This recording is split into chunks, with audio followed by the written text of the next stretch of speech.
everyone. Thanks so much for stopping back at my channel, Nicole Flower House. My name is Taryn. I grow cut flowers in Zone 7B in North Carolina. And if you watched my last video, you know that I'm kind of in a transition period. So right now I am again in my apartment. I just wanted to share a little project that I did today with you, and that is that I planted some tulips. Now, when we first moved into the apartment, I was like, okay, I'm not gonna have tulips this year, and it is what it is. But I could not come to terms with not having any tulips at all. I was really sad that I wasn't gonna have any when I'm used to having thousands of them. So I'm not going to sell any tulips in the spring, but I did want a few for myself. And the Flowering Farmhouse happened to be running a sale on their bulbs not too long ago. So I got 60 tulips just for myself, and I'll share those varieties with you. And I was able to plant all 60 of those bulbs in one bulb crate.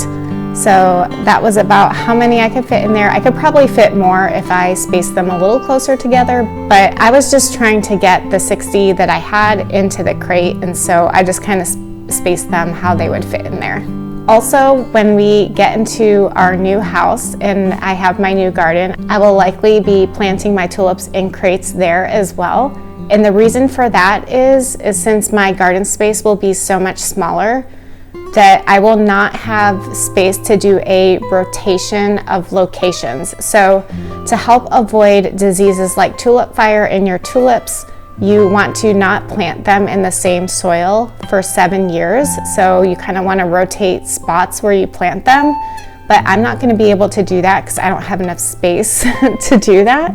So I will be planting my tulips in crates in fresh soil every year, and I will just use that soil as compost or as a mulch layer in other areas of the garden that won't be near the tulips. I'll have a garden in the front yard, landscaping, or some of my shrubs in the back, or other garden beds that are not near the tulip bed. So that is a method I will be using. In that way, I will be able to keep the tulip bulbs nice and healthy in fresh soil. It's really interesting the way your methods will change depending on how much space you have, but I just keep finding a way to do what I want. So just being a little more creative and intentional. Just because my space is smaller than it used to be, that doesn't mean I can't have what I really want to plant. So I'm just gonna have to change my methods to a more intensive style, and I'm really excited to see how everything turns out. All right, so let's get to planting these tulip bulbs.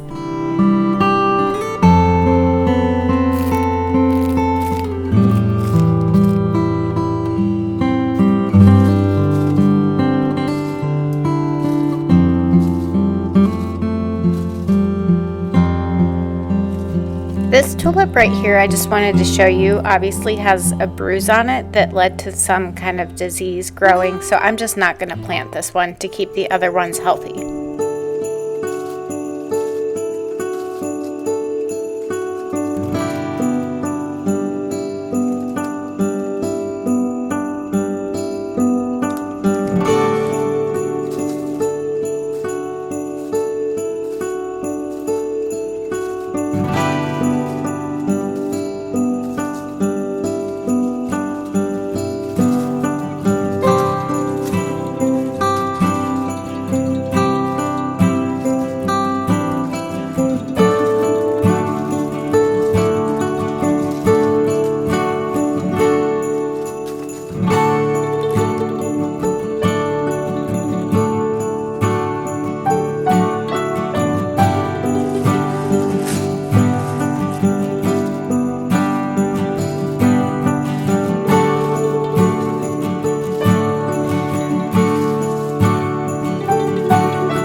Alright, that's the end of this video. I hope you enjoyed this quick tulip project, and if you're in an apartment or a limited space, you probably can squeeze in at least one bulb crate full of tulips. So I hope you enjoyed this. I hope everyone had a good holiday over Thanksgiving, and I'll see you again soon. Bye.